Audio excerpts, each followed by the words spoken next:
Nadyan wujud temong peksi. Lah kok cekak banget Mbah? Aku seneng sing cendak-cendak Dik. Kan monggo ki sing dawa. Sing dawa Ya, iki sakmono penak. kuwi wae penak. Lah kan saiki diartekke barang lho ta. Kudang kuning iya, ana sing ora iso basa Jawa. Agawe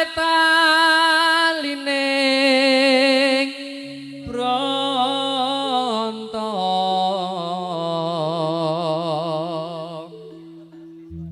Kurang dawa ora, Dik? Sithik. Lho iya. Rada dawa sithik. Alus manis tur merak ati. Nah, ngono ki rak ya wis ana dawane iki tak rasake kepenak ngono lho. Yo kadang ki cendak, kadang Oh, dawa. ngono to. Dadi Sesuai ora karo dawa terus. Ora dawa terus, Dik. Sesuai karo kahanan. Heeh. Wes suwe nggon kula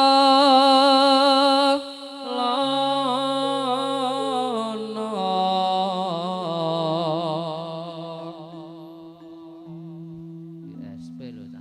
Andani ora sebaene lho nih Mas Mariati. Golek isi podang jenar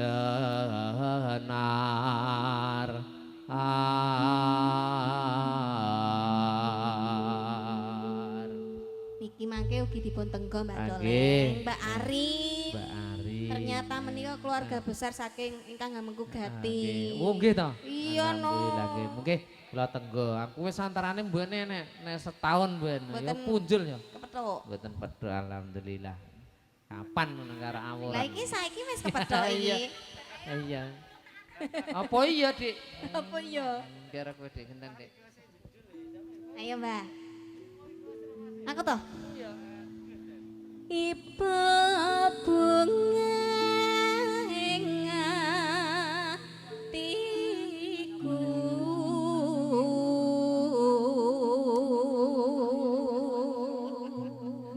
Nano. nyanding bisa dadi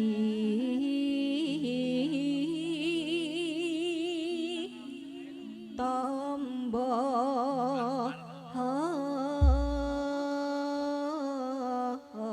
Kudu awake dhewe kaya dipotrek. awak dhewe Apa dipoto iya? karo tukange nginceng Ya ngerti jenenge iki ya tanggap Casmita ngono kae. Dik. kandhani ya. Nah, monggo pun aturaken nyawiji kanca-kanca GSP Campur Sari. Minangkani panyuwunan. Nggih, wonten Pak Tugino matur nuwun berkahipun.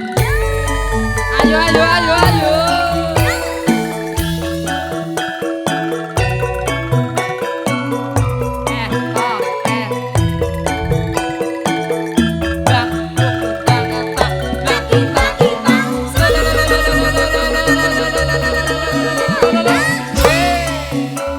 Wena ya, Mbak. Merah, Dik.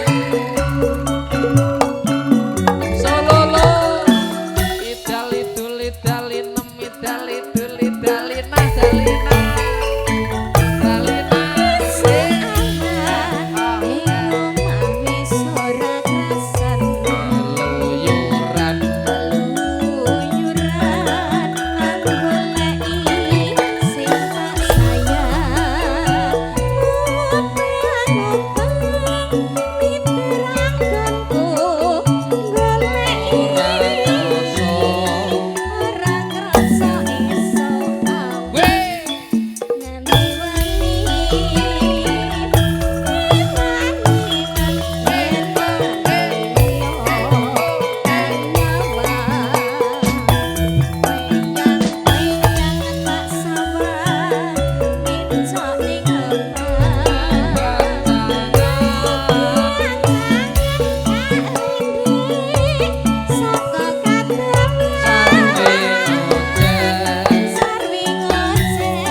menika minangkani Pun panyunan. aturaken